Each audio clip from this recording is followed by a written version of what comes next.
Ir-raba' edizzjoni ta' Caritas Run for Life ser issir fil-1 ta' Marzu. Ġirja jew mixja miċ-ċentru terapeutiku ta' San Blas ħaż-Żebbuġ u lura.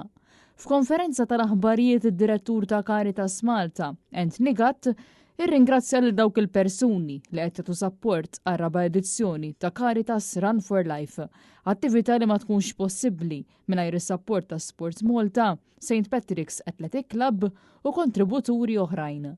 Ray Spiteri, president ta' St. Patrick's Athletic Club, qal li l-klabb iħossu onorat li għal darb'oħra se jerġgħu jagħtu l-assistenza lil Caritas Malta. L-avveniment se jinkludi ġirja ta' 10 kilometri, oħra ta' 5 kilometri għall-adulti kif ukoll ġirjiet għat-tfal ta' kilometru u 2 kilometri u nofs. Għal dawk il-persuni li forsi għadhom mhux fil-livelli jiġru, Caritas taħseb għalihom ukoll u ser issir mixja ta' 5 kilometri. Ir-rotta hija waħda unika f'ambjent rurali u mingħajr traffiku bitluq minn ħdejn il-komunità terapeutika ta' San Blas u lura.